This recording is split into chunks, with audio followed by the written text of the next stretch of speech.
almost forgot to turn on the microphone before heading over here. Oh man, oh man, oh man. Another work week is over, and I've got some games to play. And the fun part, some of you folks may like this, they're going to be real games, not MMOs. I'll play through the Steam backlog, check out Xbox Game Pass, and probably won't stream much, if any of it. Have fun playing whatever you're going to play this weekend. And one more button on this to make it all blue underneath the microphone, sort of. What is up, everybody? This is Jay, aka MultimediaJay. It is Friday, TGIF, July 8th, 2022, and welcome to the Late Night Nerd Lounge. I did some tinkering around with Speaks, the other noise reducer thingy in OBS, because I used to use that. I used to use Speaks back in 2020 before I started using the RN Noise, which is the higher quality, high CPU one. And the thing about RN Noise is that RN Noise for noise suppression is actually non-adjustable. It's an algorithm of sorts. It tries to determine what your voice is. So that's what was sounding kind of crappy yesterday, making me sound like I was on some kind of Skype call. But I was listening, and a DJ, I saw the note from DJ. I don't hear any difference versus the last time you did this. Well, the thing is, I did some things you're supposed to do when your Yeti is acting up, and uninstalled the device so that there wouldn't be any more auto compression and stuff like that. So we'll see what this sounds like. But I have good enough speakers that I can actually hear the difference between the streams with the Logitech G software and this headset being locked to 7.1 surround, and the way it is now, right? Uninstalled the software, it took out all the filtering and other stuff, but it's now unfortunately set to, been reverted back to what it was before. So there's a way to clean out the drivers and firmware so that your Yeti microphone is no longer Logitech specific, so you can move on, or you can switch back without some residual stuff getting in the way of the sound quality. So I'm going to check that out. The thing is, these things that exist today for noise filtering, they all come at a cost. I mean, the best audio that you're going to get is from unfiltered under studio conditions. But for many of us, studio conditions are just not feasible most of the time. And so what we have today is an environment where OBS has some baseline features that let you emulate studio conditions and sound more professional that way. But it would be nice if I sounded better than a bad Skype call. I'm comparing the way I sound nowadays to the MultimediaJay radio styles that were done up in Audacity all those years, and I added effects after the fact, like some EQ as well as compression and stuff like that. I think the big thing that's missing from OBS right off the bat is EQ. There's you do like DSP type plugins and stuff, or VST plugins. But too many effects just introduces latency, which introduces the chance that your AV goes out of sync, and the chances that a CPU spike might screw up your presentation. So I like to keep it simple. Plus, I'd like to think that if people are listening to these things, that what I'm saying is more important than the fine details of how I sound. So especially if you're listening through a smartphone or earbuds or something where extra sound quality won't matter to that much of an extent. Earbuds can sound okay under the right circumstances, but if you're listening through a little smartphone speaker or a Bluetooth speaker that's not all that great, then there really isn't. The stuff that I'm hearing is probably stuff you're not going to hear anyways. So controllers. My curiosity got the better of me, and I went and got a series controller. I know you can mishear me as saying serious controller, but I was just that curious about the Xbox Series controllers for the Series X and the Series S. Now, I already have Monolith doing fine with games. The only problems we're having is hitting the CPU limits when gaming and streaming at the same time.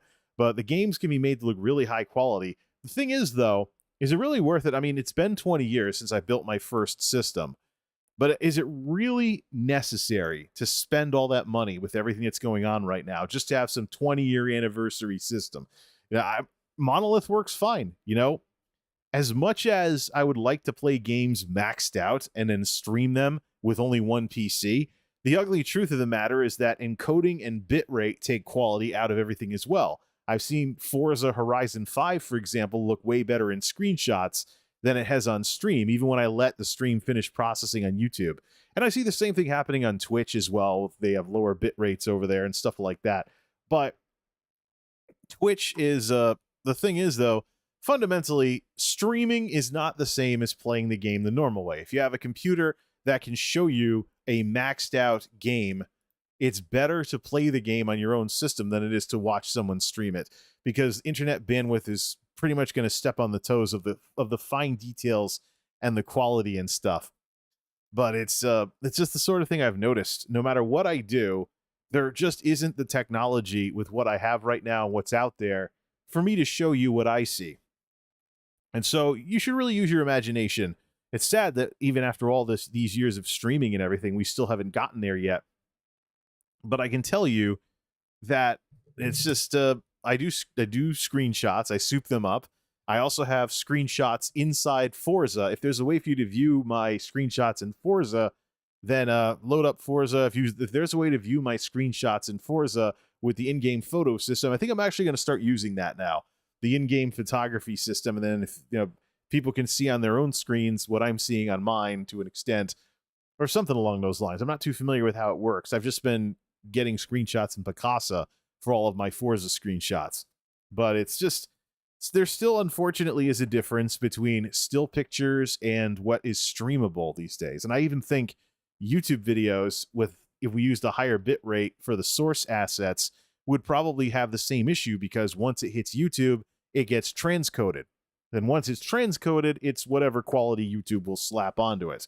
So the last time I read a how-to from YouTube on what bit rates to use, basically the idea was, and I tested this is years ago, maybe we should test it again, no matter how high quality your original material is, YouTube's transcoding will bring it down to the same level because of compression. I mean, we're basically dealing with the moving version of JPEGs here. I know MPEGs, right? But I think what exists today is a descendant of MPEG. But bottom line is, we're dealing with a compressed format with YouTube. We're dealing with a compressed format with streams.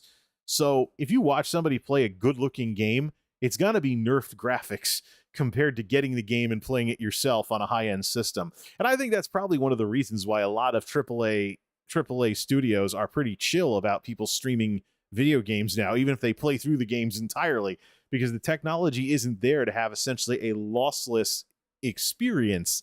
I mean, a lot of people like to say, well, your experience with the game is going to be different than some streamers' experience with the game.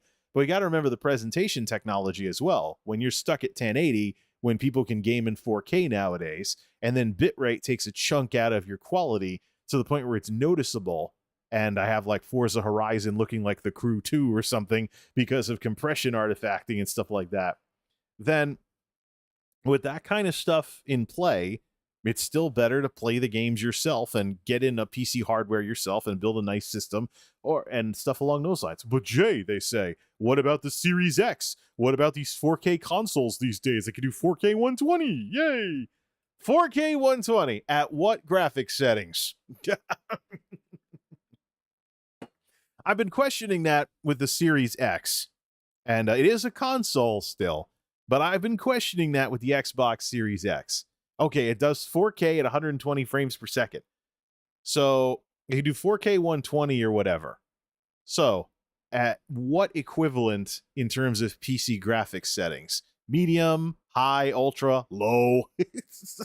I can tell you, Monolith, if I really wanted to, with its mid-2010s stuff, well, sort of mid-2010s, with its 2010s hardware, can do 4K 60 at the right graphics settings. I don't know, though. I like having some actual eye candy, so I play at 1080p. Stuff like that. So that's the question I have regarding the 4K consoles, is that I wonder if someone has done like some kind of comparison of screenshots from console versus PC to see what the graphics on the Series X are on par with versus PC gamers. You know, is it low settings? Is it high settings? Is it ultra settings? Is it maximum? I bet it's no way it's maximum on some of the bigger games out there. But I realize that 4K is a selling point, just like being able to do 1080 60 in boost mode or whatever on the last round of consoles was a selling point. It just goes to show you what's the best out there? Who's everybody trying to copy? PCs.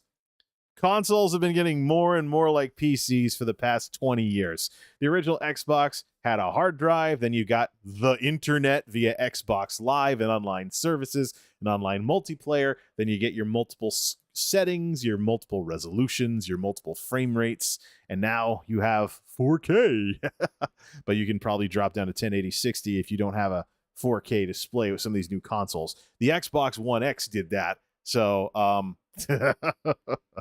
so I hope the Series X has something similar. Anyways, yeah.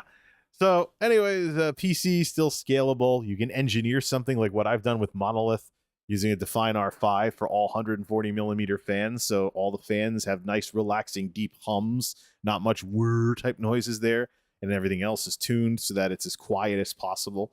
It's relaxing to listen to the fans spin up on my system if I can even hear them over the sound system or a good gaming headset. So yeah, I picked up a series controller. Series controller, not serious controller. This is a series controller, though. I picked up a series controller to see what the difference was versus the slipping, because I'm not, versus the X-Bone controller. And X-Bone controller still perfectly fine. This is the one that doesn't have the sticking triggers. So I gotta go fix the other one. It's over in the project area. But I did, however, upgrade both of these to a new set of PowerA battery packs. And just took out one of the orange ones. So I'm only planning on having one series controller to use as my main controller for most games. The big issue I have with the series controller is the D-pad. I know they brought it over from the hyper expensive Xbox controller that had this design. This does not feel like a proper D-pad. It doesn't even feel like a Sega Genesis D-pad because it's concave. So I got news for all you young people out there. Yeah, analog sticks are fun, but part of playing, and I talked about this on Twitter, part of playing an old school game with a D-pad is the muscle memory. Switch to X-Bone controller for this one. The muscle memory of feeling which of the four parts of the cross key your thumb is on, so you know you're in the right place. When you get it down pat, once you get it down pat, then it's the movements are effortless and you pretty much know what you're doing, whether you're pressing buttons PlayStation style or sliding your thumb around. This thing is concave, similar to the analog sticks. Yeah, your thumbs are going around on the analog sticks and stuff, and maybe it's sliding around on here, but the shape is just different. The thing is, though, because it's round and it's concave, it reminds me of if you ever used a flight stick with a hat switch. This is basically what it felt like. It's kind of wobbly too. In a way, if we go back to the Xbox 360, it feels like a return of the floaty thing for the Xbox 360. The Xbox 360's one was big and round, and you basically kind of slid around on it. But so it's just this thing. Why does Microsoft keep screwing up every other controller's D-pad by making it more like a hat switch like this? The way a hat switch is a concave thing that your thumb goes into, but it's digital controls. So you're basically sliding your thumb around to activate the various functions like it's an analog stick, except it's digital controls. So to have something resembling a hat switch for a D-pad on here, it threw me off big time in Shovel Knight, as well as Ninja Turtles Shredder's Revenge. So it's not the sort of... I was trying both controllers earlier to compare the differences between the two. There are some differences as well, like the bezel for the Xbox thing is gone on the Series controller, and Series controller goes into blackout mode, until light reflects off the button when it's turned off, whereas the X-Bone controller does not. The extra button, rebuy your controllers because of the new button added. It's a share button, but X-Bone also on the back. X-Bone also has a smooth back versus a textured back, slightly smaller. The Series controller is also slightly smaller, so people with smaller hands will have less of a hard time with it, and it also feels heavier and more compact. This thing feels like I'm handling a piece of metal. The triggers have texture, the back has texture, and it feels heavier and more compact. Like this could bludgeon someone, it would actually hurt them, But I think all you'd be hurting is the controller. And why would you want to thunk someone like why would you want to, I guess if pistol whip is a good parody here, why would you want to controller whip somebody with a $55 wireless controller and risk damaging the controller? No. Hope you don't get any bar fights with people wielding Xbox Series controllers or anything of that sort. Let's see. Bumper buttons.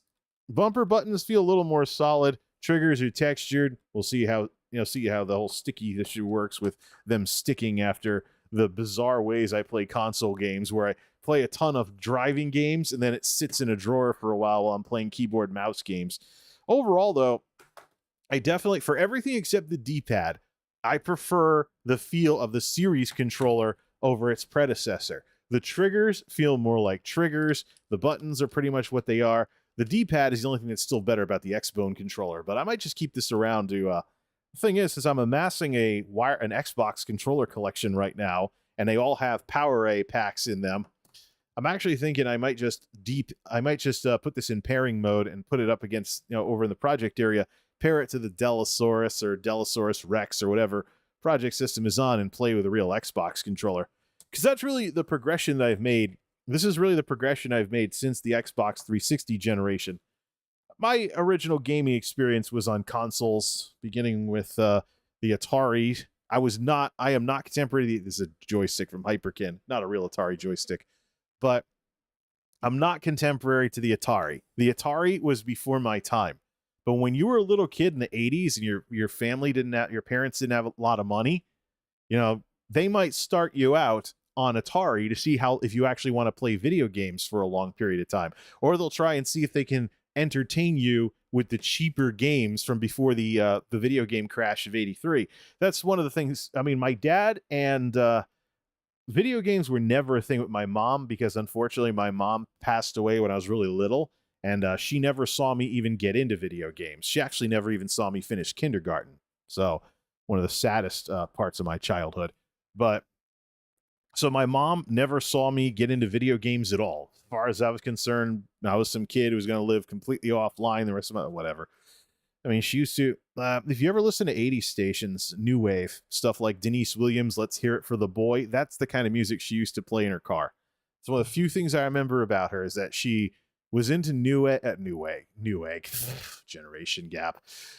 She was into new wave, listened to pop stations, and insisted that I button every single button and be neat and trim and tuck in my shirt and all kinds of other stuff. Super, super conservative with me being presentable as a kid. So she was very serious, very detail oriented. I probably have my tech skills because of her, because she was very serious about things, very detail oriented, didn't like winging stuff, and could get upset over little details being off, things like that. So very, very perfectionistic. I think my more serious side comes from her. My jokey, friendlier side, I'm not friendlier, my jokier, la-la, haha, laugh it up side is from my dad's side of the family. No questions asked. But Atari was before my time, but since their Nintendo was expensive, in 80s money we're talking here, remember inflation and stuff, $100 for a console, $50 for a video game in the mid-1980s, in 80s money. That was, yeah, your family had better have some dollars sitting around if you wanted to get your kids into Nintendo.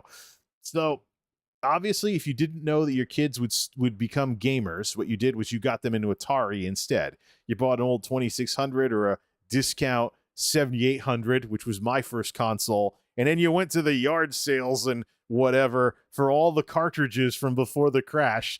So I was familiar with all the 2600 games, had a few 7800 games, but I was familiar with all the 2600 games. It was something.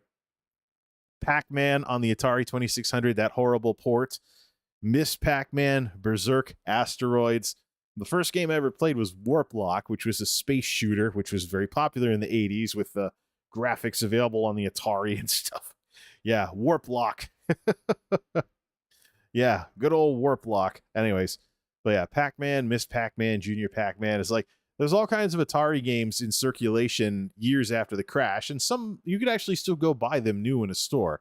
Some 2600, 7800 was alongside the Nintendo games at the time. The problem is, the first kid who got Nintendo was the coolest kid on the block. And eventually you found out about Nintendo, and you saw the TV shows and the commercials, and now you're playing with power, and the Atari suddenly wasn't good enough for you anymore. And that's how I wound up with my first Nintendo. I believe it was Christmas of '89 was my first Nintendo. We were definitely in Connecticut, and Christmas and I didn't have Super Mario Brothers 3. I had Mario 1 and 2, played Mario 3 in a Chuck E. Cheese, rented it a few times, actually beat it as a rental before finally getting Mario 3 for NES. And then in 1994, when I got Christmas 94, when I got my Super, or 93 or whatever, when I got my Super Nintendo,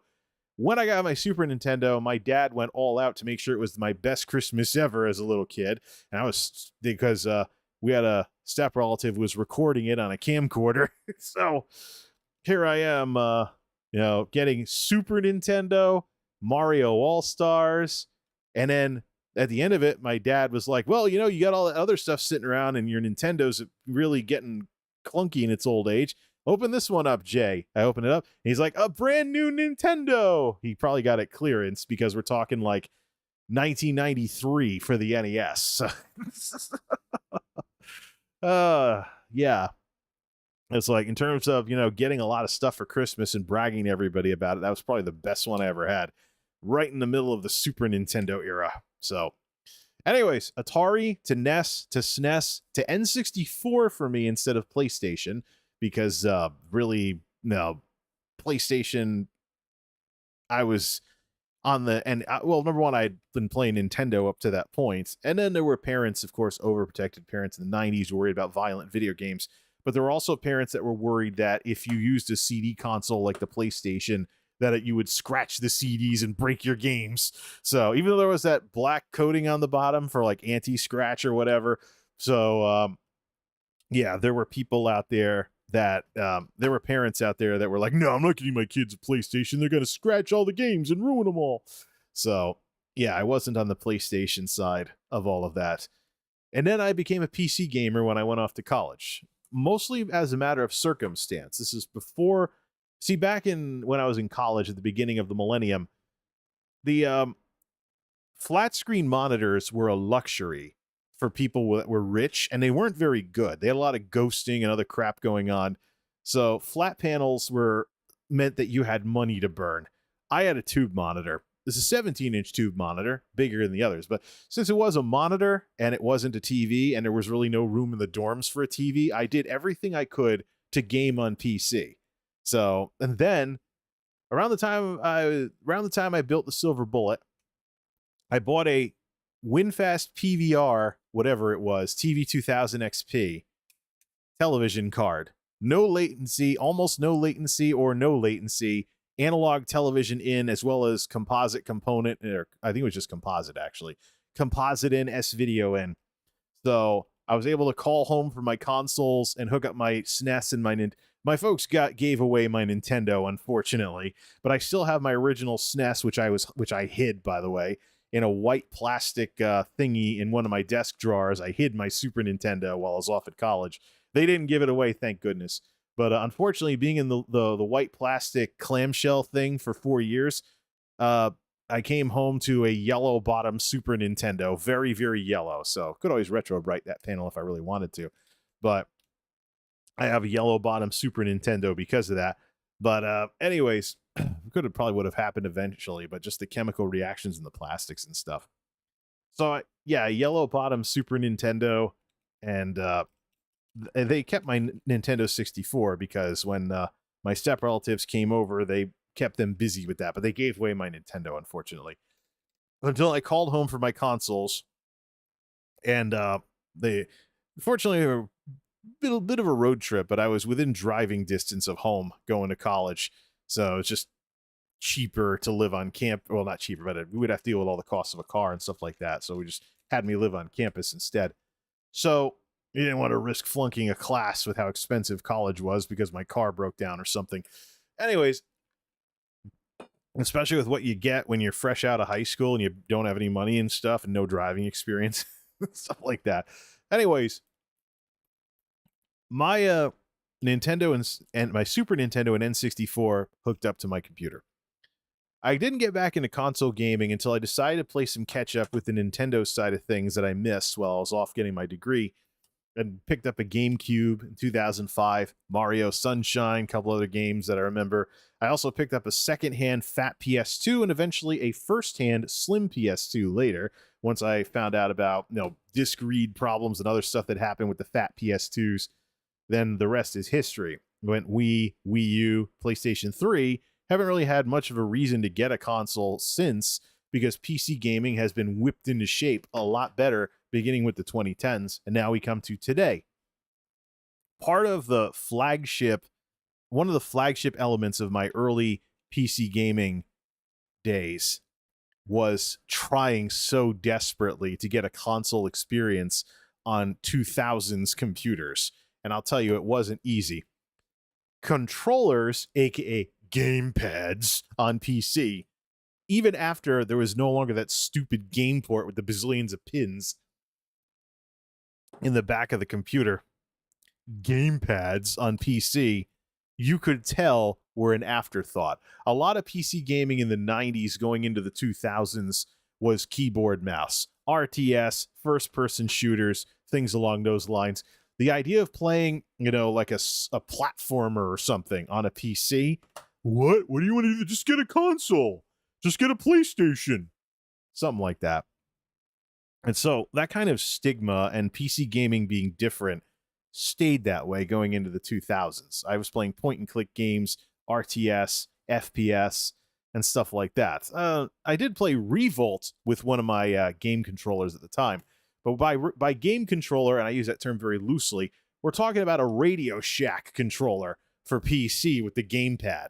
Then the Logitech Wingman Action Pad, Logitech Wingman Rumble Pad, then Logitech, whatever it was, Rumble controller, which looked like a PlayStation 2 controller, except the thing, you couldn't spin the stick because the thing the stick was in was square instead of round. I still have that one, by the way, for older direct input games, but I also have the Logitech pad that does both X input as well as direct input for playing retro games. Today, though, there are utilities that I think will let you play that let you do direct input with an X input controller, rendering those hard switching, pathetic Logitech controllers obsolete. Actually, those Logitech controllers didn't even have Rumble in them. There was a Rumble version, but it got discontinued. Either you had the wired one with no Rumble, or you had the wireless one with Rumble, and it was just, I don't know. It just seems like if controllers were so much better on the consoles, when would these two worlds collide? The answer, the Xbox. And that's what I've had this.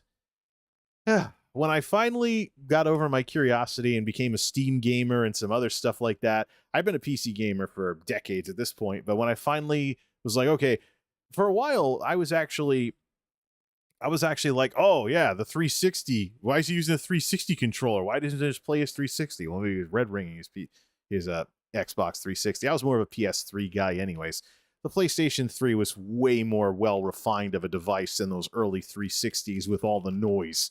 Matter of fact, the drive noise and the fan noise of the early 360s sounded just like my awful Hewlett-Packard Pavilion in college. Basically a bad computer. That's what it was. It overheated. There was internal issues, which led to the red ring of death. It was loud with the fan going. So is PlayStation, but PlayStation 2 is more subdued. So is PlayStation 3, by the way, in its early years. But the Xbox 3, the original Xbox 360s, those terrible things. Ugh, yuck. If they didn't red ring on you, they would be a loud, terrible-ass computer. Terrible computer with jet plane DVD drive. Gaming evolved away from those jet plane DVD drives. I remember having them in my computer at the time. But jet plane DVD drive. Oh, is my Xbox about to take off? And then there were the documentaries, because there was the viral video of someone taking a 360 and turning it sideways and went as it scratched the disc. But then there were documentaries from electrical engineers documenting the shortcuts that Microsoft took to keep 360 costs down, rubber padding around the laser that wasn't there, so that the PlayStation 3, if you were dumb enough to turn your console sideways, wouldn't scratch your disc, but the Xbox 360 would. Even if you didn't do something that stupid, though, because of those issues, it was possible for your discs to start scratching under normal use, just from vibration and other stuff, things like that. Little times it went off center or whatever. Maybe the cat jumped on your 360 or something, because cats like sleeping on stuff that's warm. So I always viewed the 360 as like a crappy gaming PC, essentially. It was the console that was trying its darndest to be a terrible gaming PC until Microsoft resolved the red ring issues, but that took years, pretty much an entire generation of 360. Even the 360 Slim that came out could still have something similar to red ring. It just wasn't as common. So when I found out people were using 360 controllers for PC games, I was like, well, that's interesting. Is it really getting like that? It took me years before I finally got curious, and I picked up a wired 360 controller because I didn't want to have to deal with batteries.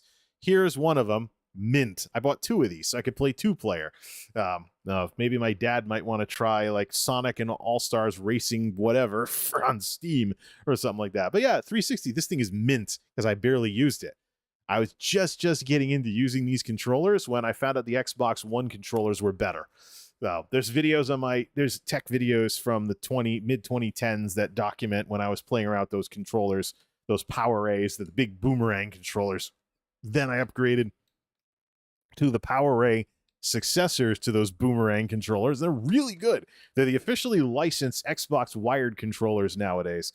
But eventually I just took the plunge and I checked out an Xbox One controller as is. And this is what I played Forza Horizon 4 with and the Crew 2 with. And I got the other one that's got sticking buttons now. I got to pop open the sides and put some alcohol to the contacts because it's been a couple of years. It's been a combination of lots and lots of Forza and other racing and driving games, because I tend to play games like that quite a bit because they're simple to get into. And of course, the idea of driving fast in a car you'll never be able to afford, because even if you could afford the car, the insurance would be too expensive. It would just be a hassle. Thing with cars, by the way, since we're talking about this, you can, as status objects, cars are probably one of the worst things you can get, because the minute you have an expensive car, number one, your insurance is higher. You might have to pay more for gas because the engine might require mid-grade or super unleaded or whatever.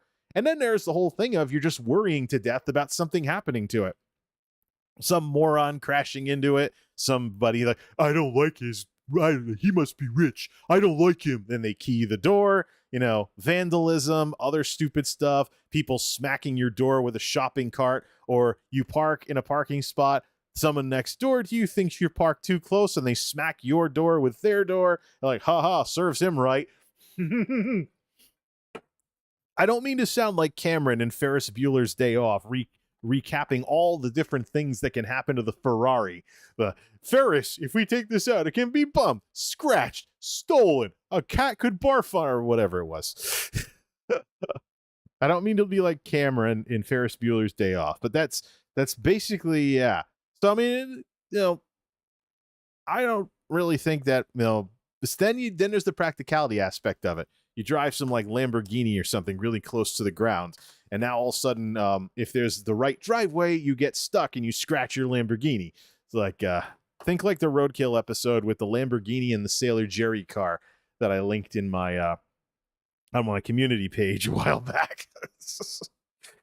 Roadkill, love that show. It's just too bad it went to Motor Trend on Demand and wound up paywall. There's some clips nowadays, so I might check them out in the same way I would check out like Top Gear clips and stuff. But I would watch Roadkill if it was on Netflix or something like Amazon Prime Video. But Motor Trend has to have their own service. Blah blah blah blah blah. So, oh well, I'll just watch the Grand Tour at some point with my Prime membership if it hasn't been taken down yet. Yeah, so 360. I mean, this is cool and all, but I mean. The Xbox One controllers added rumble triggers, so there's going to be rumble that doesn't exist if I play today's games with a 360 controller, so I'm not getting the full experience. But Xbox One, this is awesome, and this has been awesome. buy a little cheapo Bluetooth nub, put it on those front USB ports on your computer. If your computer doesn't have it built in, heck, the Windows 10 Bluetooth control panel will even tell you the battery level in your controllers. So you can just open it up every so often and check what the battery's at. But if it acts up, I mean, so here's the thing. I use these PowerA battery pack things. That way I have something I can just plug in and charge the battery while playing. And I can also use a phone charger, or not a phone charger. I can use like a charger battery box for a phone. So that way I have a little 2-foot cord going to a little block that I just have sitting somewhere and just charge the controller that way instead of having to plug into the console or something along those lines. Don't need a big wire going across the floor. It's fun, you know. These things basically add a micro USB for charging. I wish they could be USB-C nowadays, but it adds a micro USB for charging, and you charge in and out of this port. You wear this out, not this. Probably less of an issue on an Xbox Series controller now they've upgraded to the much more robust USB-C. But you know, you set this up. Oh, turned it on. No, I don't want to turn it on. I don't want to open Steam or anything. Turn off. Just pop the battery. Oops, I just opened the share bar. Hit escape. Oh, you got CPU. You know what I can do with the share bar? I can just turn off like Xbox Social and stuff. Just put like my CPU, GPU on here and stuff along those lines. Escape. Darn it! Don't push the Xbox button on these stupid things. Yeah, but yeah. So I mean, this is awesome because I mean, once I got over my butterflies about wireless controllers and dealing with batteries, it's just this is what the console world deals with. This is what the console world deals with, and I could basically plot out, you know, a way to maximize my use of the controller so I don't wear out the port up here. Wear this one out, not this one. I probably only plugged in my controller like once or twice in the years I've had this thing to see if there were firmware updates, and that's really the extent of it. So most of the time, you put the wear and tear on here. That's the thing, though. You're not switching batteries in and out all the time. You have one thing that stays in there all the time. You wear out this port, not this port. And then if you want to buy a charge base, you have contacts on the bottom to drop these into a dock to charge them as well. But I don't know, I mean, don't want to scuff this part of the controller or anything. Might as well just have like a phone charger thingy around and just plug it into your like $10 lithium charger and stuff. Charge it like it's a smartphone. You know, put it on, you know, it gets too low, plug it in and just have the battery thing. Especially with even car jump starters can do it. Where's my red box? That's right, I'm charging it back up. One of these. You pick up one of these power bank thingies. This is one of these little Walmart power bank thingies, little cable going, just put this somewhere nearby and then just keep holding the controller on a wire going to this.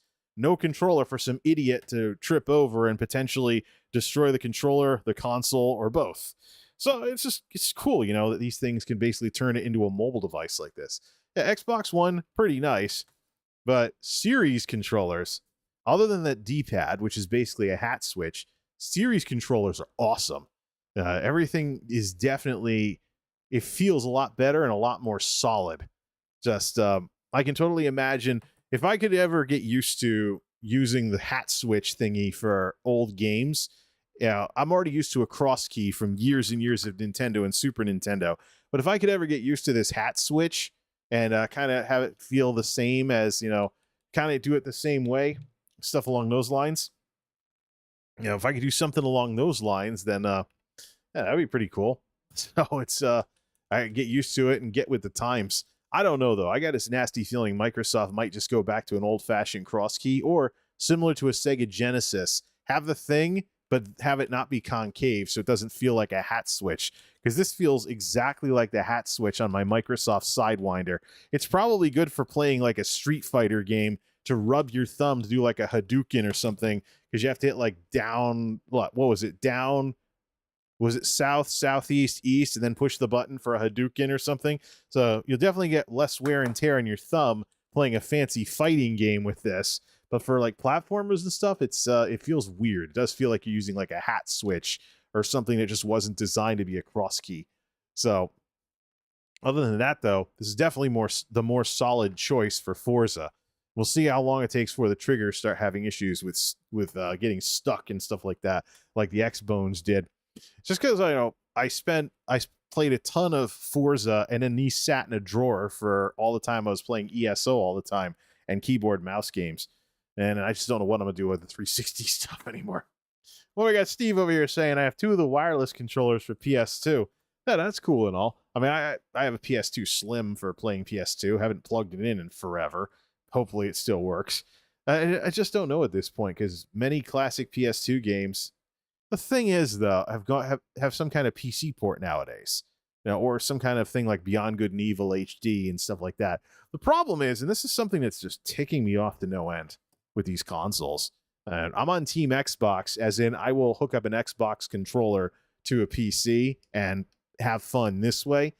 But as much fun as it is to do this, because Microsoft has been very consumer friendly with these buy for one platform, get it for two, other stuff like that.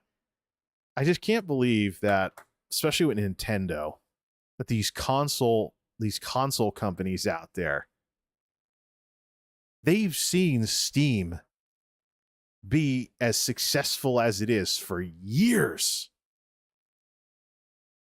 Why can't they take a hint? Take Nintendo, for example, pulling some things off of, well, not even pulling some things off the Switch. The Switch never had an answer to the Wii U's Virtual Console and Nintendo eShop. Are you kidding me? Does Nintendo want people using emulators instead of their own, which is what the VC was? Why? Oh, but we just have games as a service. Well, Xbox Game Pass can get away with it. But what if people want a digital collection? That's what you get with Steam. PC gives you the choice of Xbox Game Pass or build up a Steam library or buy games on GOG or something like that. That is highly successful. And yet the consoles can't figure out that that works. What planet is this? The console companies can't figure out something this incredibly basic? Yeah, consumer choice. What a concept. It's so amazing, isn't it? And so this is one of the reasons why I've been a PC gamer for the last 20 years. It got to the point once PC gaming was no longer a total disaster of like Star Force, DRM, and crap like that. Once it got to the point where PC gaming was no longer a DRM crippled disaster like what we have in the 2010s and today. Once we got to that point, seriously, the way it works, I may walk up and I see an Xbox like a Series S nowadays, the one you can actually get. I walk into Walmart or something or GameStop or whatever, and I see an Xbox or something like that. The first thing that comes to mind is this is going to be a nerfed PC experience. Now, can I do better with Monolith? Could I upgrade and do better with a new graphics card? The games that I'm curious about, are they on PC? Are they on Steam? Because there's been lots of games, including retro games, coming over to Steam.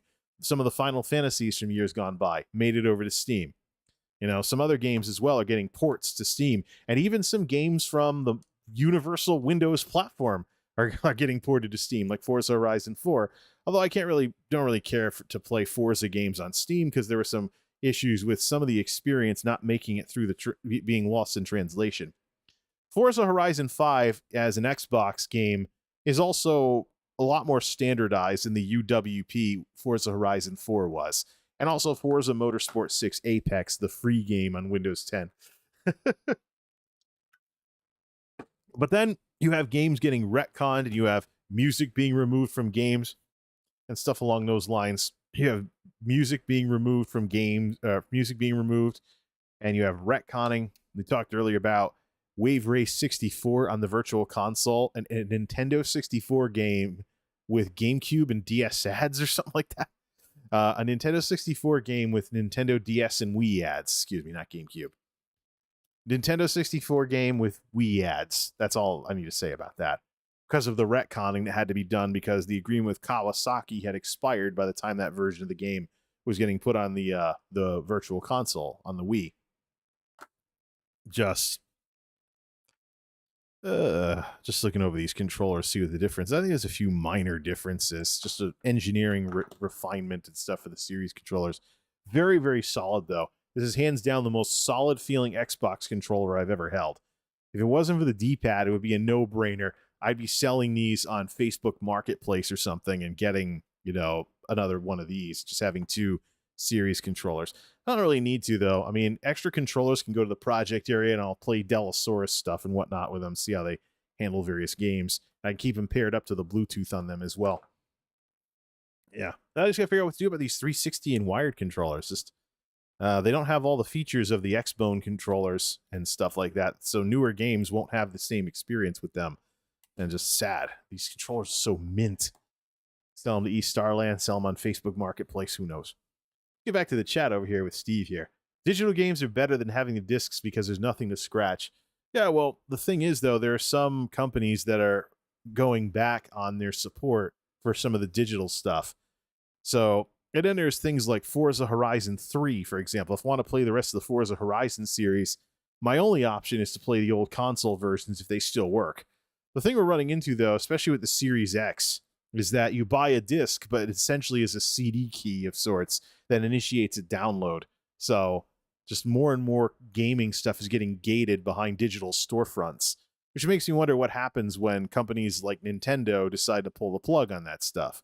So it's kind of like, turning off the online and stuff. I have Super Mario Maker in the shelf over there. The online got shut down for the Wii U version. So what exactly is the point other than making my own Mario levels and never being able to do anything with them? Local multiplayer on Super Mario Maker? I don't know. The game did get superseded by its Nintendo Switch successor.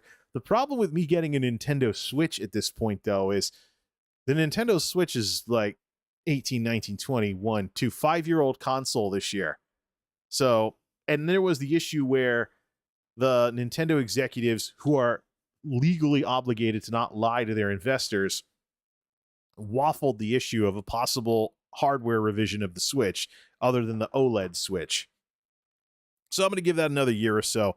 I could walk in right now to Walmart and pay $350 and just walk out of there with an OLED Switch. It's one of the consoles you can actually get. You can get a Switch, you can get an OLED Switch, and you can get a Series S. Them's the consoles that you can get. The thing stopping you from getting a Series S, by the way, is I use consoles to play Blu-ray movies. So I'm still looking for a console that has an optical drive so it can play Blu-rays for me. I've gotten a better experience out of the PlayStation 3 playing Blu-rays than trying to play Blu-rays on PC. Too much software incompatibilities and other weird stuff that's going on here. Build a Ryzen system, what would his name be? I don't know if I even want to build anything. Literally, sentimental value is the only reason I would drop a bunch of money on a new computer at this point. And I don't think it's worth it. I think it's more worth it to pursue upgrades and then revisit the whole computer thing. Revisit this whole computer thing when we're getting closer to Windows 10 going end of life. Here's the situation with Monolith, though. So, the Silver Bullet, built in 2002, dead by 2005 because of capacitor plague. So 3 years. 2005 system, built it, and then I found out that AMD, there was a collusion with RAM prices. So AMD systems, it costs way more to upgrade the RAM than to buy some parts and build a new Core 2 Duo system when you consider the money you spend upgrade what you have versus building a newer system at the time. So I went Core 2 Duo in 2007. 8, 9, 10, thought that my system couldn't handle Final Fantasy XIV, the 1.0 version of the game. Turned out to be the game, but I built Tuxedo for nothing. Phenom 2 1090T went until 2015 before it started flaking out because I was experimenting with overclocking. And in terms of Tico, it fell behind its Intel counterparts. Monolith is circa 2016. Now, if I don't even bother with a 20-year anniversary system, which I probably won't at this point, if I don't bother with a 20-year anniversary system of any kind, I would keep Monolith going until Windows 10 was going EOS or EOL around what 2025 or so is the date. I don't even know if Microsoft's going to be able to do that. Windows 11 is floundering. It is very much not a replacement for Windows 10 in all aspects. It's turning into the new Windows 8. So Microsoft is in familiar territory with having a really good version of Windows, that people don't want to get rid of. Just like what happened with Windows XP. I want to see if Windows 10 gets its support extended because people don't want to give it up. But even if it doesn't, and stuff along those lines, even if they do go ahead with 2025, we're talking the longest running system I've ever had that stayed relevant for the longest, finally being sunk by planned obsolescence from Microsoft. So one of the things with Monolith is supposed to be the system that I engineered the living daylights out of so it lasts the longest. I'd like to actually see it do that kind of stuff.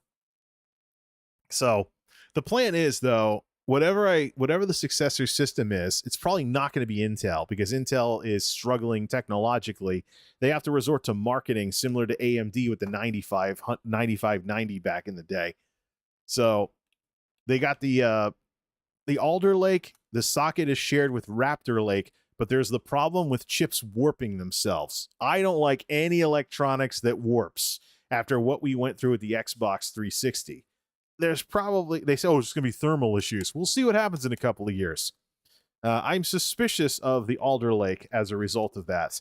Don't know if we might have some sort of like mass failure or something landing Intel in the news because the warping chips eventually leads to broken chips or some kind of mass failure, in which case it would be Intel being caught with inferior technology, being unable to engineer themselves out of what AMD has with Ryzen.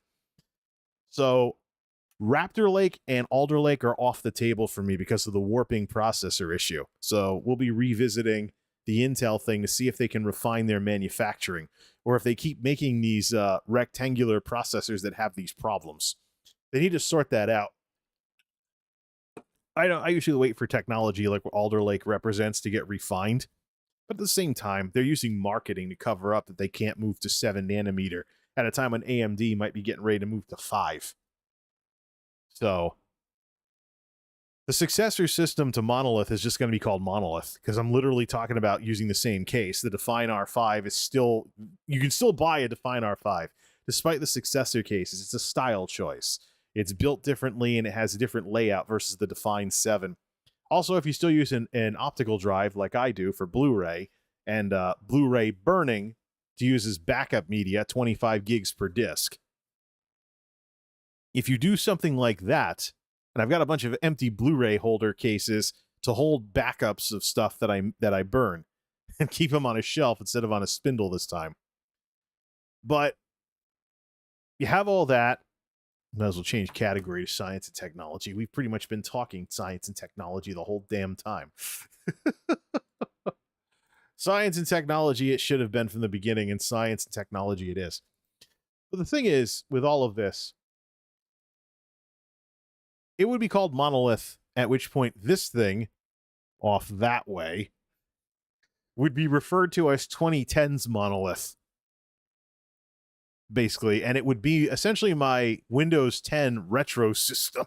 I don't ever plan on taking Windows 10 off of this thing. We'll take it past the end of life date and replace it. My main systems will be Windows 11 compatible, though, and I will not be using workarounds to run Windows 11. I don't want a Hackintosh situation where my main system is subject to Microsoft sending a patch that breaks people who bypass the TPM and stuff like that. I don't want Hackintosh 2.0.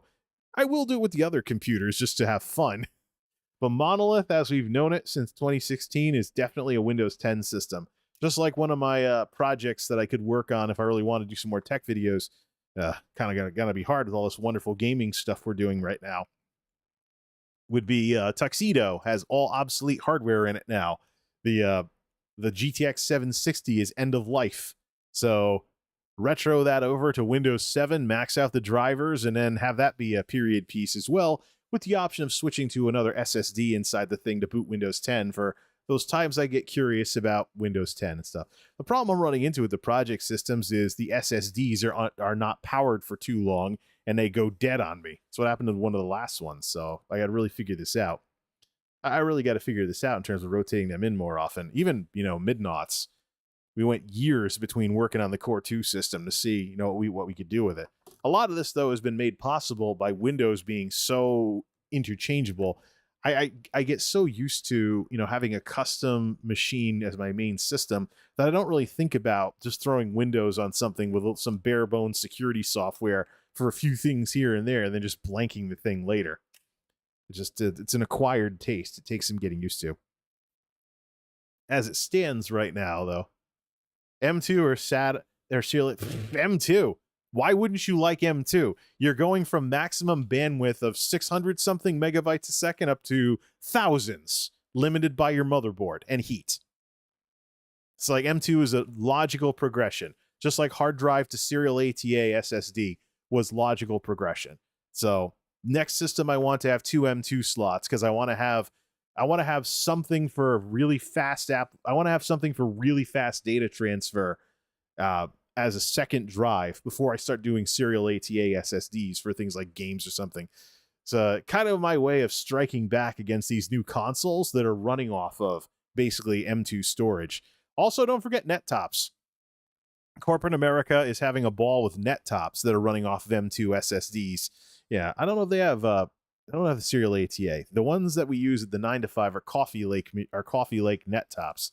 And I think they have M2s built in. So it can all be just one little circuit board thing and just cram it all together into something the size of a paperback book. PCIe 4 for the motherboard if no M2. The fun part is I used to think, well, what would I do with the M2s when they became part of my SSD collection? There's enclosures for high-speed USB for M2s. So just like with the serial ATAs, your old SSDs can eventually become plug-in drives. I just haven't gotten to that point yet. If I didn't have any of these computers, these extra computers, I definitely would have them as plug-in drives. And we're at the point now as far as storage goes where I can look into having a system with with only a few large drives, SSD, as opposed to a bunch of like arrays and stuff, and then have something in like to back things up. So if one cooks, we have the other one. That's what I've been running for a while, is an array of 2 drives that get mirrored to each other through a sync program. I don't use RAID or anything for that kind of thing. RAID glitches are nothing that I'm really all that fond of. Just occasional backups using a sync program to make everything match. And I have recovered files before because I have recovered files before that I changed and wanted to revert the changes on by going to the other drive and getting the old version back. So it has come in handy just to JBOD the whole thing. Either way, we'll give the chat like a little bit more time. But it's great to be playing real games again with real controllers. The series controllers really represent just what I've been aiming for with console controllers for controller games on PC. Of course, you can get your keyboards and mice and your mechanical keyboards and everything for the keyboard mouse games and everything else for its other stuff as well. But as far as controller stuff goes, when I think about the terrible controllers that were basically patronizing PC gamers in the 2000s, that used to be what it meant to play controller games on PC, compared to literally Microsoft controllers are made for both PC and Xbox nowadays. Xbox controllers are literally PC controllers, and it's been going on since the 360. Just took a while for me to figure out why it was something special. Not until the Xbox One era. But this is absolutely, this is the culmination of everything I've been looking for when it comes to gaming. It is kind of hard to wrap your head around where everything's gone, though. When I watch someone play Forza Horizon on Xbox, and it's not that different from the PC version, because the Xbox is basically a crappy gaming PC. At least the Xbone was. Well, let's see what the Series X does relative to the settings and everything like that. But it's you have all of that going on, And it just takes some getting used to. I remember when the console version of PC games always had notable differences and things like that. That takes some getting used to here. Lenovo Tiny System with an M2 with Win 7. Well, that's kind of a mismatch. But M2 and Windows 7, I think those two are just a little bit too far apart to really go together. Suppose if it works then. Who am I kidding? No, I think I've run Windows XP on an SSD before, and it's just like that. Could probably do Windows 98 on an SSD. Get some dinosaur and put an SSD in there. Use an adapter to be able to plug it into the motherboard. This probably takes IDE only or something along those lines. I'm sure that it's on some remote corner of Amazon somewhere to get something along those lines. Give the chat a little bit longer here as we wind things down with this. This controller thing, though, I just got to get rid of the extra controllers. Just got to get rid of the extra controllers at some point and just go straight up console controllers from here on out. Preferring Xbox over everything else.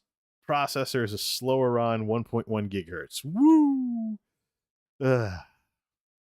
Dollarons. Yuck. Right. Let's continue breaking this thing into with some Forza. And then the Crew 2 as well has some updates that came out, things like that. Go through the Steam library, go through the Xbox Game Pass. So the way that the pattern that the weather has settled into here for this summer has been that all the summer weather is on the weekends, which ruins my ability to make videos unless I'm making them late at night. So unless I want to talk about like late night nerd lounge type stuff or zonk out in front of some games, the way things are going to go is I've been looking to get into video essays for a while. Video essays will be something that is extremely there. You'll get a big video, but it'll be very far apart from each other because we're talking like making a documentary of some sort. Combination documentary, machinima, and animation type stuff to talk about various topics in depth. It's a popular thing on YouTube these days. Some of you folks, maybe you've poked around YouTube, have probably subscribed to at least a few channels that do video essays. But there's a couple of things that I've been meaning to talk about. Maybe when this gaming thing kind of goes into the rearview mirror for a bit, we can work on that. The fun part about video essays, though, is that because I plan on using OBS to record the narration and then strip the audio out of the video footage, because of that, I would use my streaming gear to record the narration and I wouldn't be affected by fans and other stuff because I could modify this audio afterwards to soup it up as long as I record some baseline audio like this and then just use some effects to make it sound a little better afterwards. So video essays will not be subject to the same restrictions as the tech videos because of the way that they're made. They just take a while in order to put together.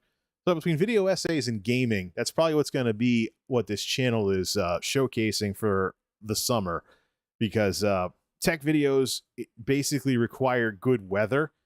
Although, because I don't want to be doing stuff with air conditioners going in the background or too much fan noise.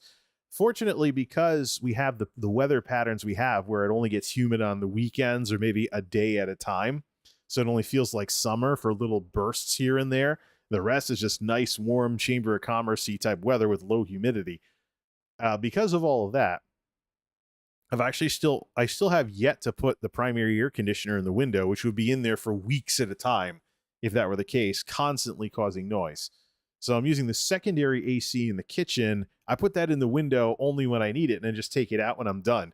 So it's like putting a fan in the window, except about 30 pounds heavier. So not a problem for me to do heavy lifting on a regular basis with the warehouse stuff I've been doing for past couple of years. So, but that's better because then it puts the noise over there somewhere that I can turn down the fan and just keep the compressor going and then cut the noise for tech video type stuff. Tech videos, though, being what they are more prone to background noise than anything else. So we'll keep with game streams, and if I stream at all. I might just play games and then work on a video essay and then pop something up or chime in on a few things. Because the analyst side of what I do, except for Streamlabs, Stream Hatchet quarterlies, some of that might actually be better off as a video essay. Some of the topics, anyways, would actually be better off as small video essays. I realize I've been inspired by a lot of commentators who do these kinds of chat streams talking about stuff like Twitch versus YouTube and stuff like that. I realize that's been a thing, but a lot of the people that used to do those are disappearing now. There's channels that are going silent. It's almost like things are shifting in a different direction now with that kind of stuff. So at this point, one of the things I've been noting with these chat streams is it feels like some of what I talk about in the chat streams would be better off in a video essay, and it would be a lot more entertaining that way because it'd be way more to the point and it would be edited and all that other fun stuff. So fundamentally, you might see this channel get a little quiet this summer. Certainly got plenty of reasons why. I would be down for some Forza if say Logan wanted to play some Forza or something, or we hop on a Discord call and do another game stream similar to the Ninja Turtles stream. Of course, he could also stream on YouTube as well. Then we'll just double fish for algorithm stuff. It's because it's a thing on YouTube. But I was pretty surprised with the views and people liking the Ninja Turtles stream. There's been a couple of game streams that have been surprising me lately. So I think I want to flesh out gaming on this channel a little more, especially with these nice new controllers that are coming out these days. Break these in, get used to them, see what it's like with them, stuff like that. Make some progression in Forza, some other games. I also want to work on some overlays for playing retro games in 4.3 and stuff. So if I get into the retro game streaming side of things, which I should be able to do pretty well with my background in the 80s and 90s, one of the things I'd like to do, if you ever look at Twitch streamers that do retro, they have like some kind of bizarre graphics and stuff. I want to be a little bit more, shall we say, cozy and have it look more like an old television or something. I'm looking for television overlays to make it look like there is a TV and stuff. Also want to have a set of screens for streams that show video game screenshots in random order. Something that I've been thinking about for a while for play some stuff. So anyways, 348 to Geek House. Let's break in this controller a little more. Forza, Crew 2, other games. Check out more stuff in the Game Pass. Heck, maybe even Lawn Mowing Simulator. It's been enough a wild 2 weeks with a lot of crap going on that I could do with some good old relaxation and enjoying the fruits of my labor with all of these tech videos and building computers and stuff. Till next time, this is MultimediaJay signing off. Thanks for stopping by.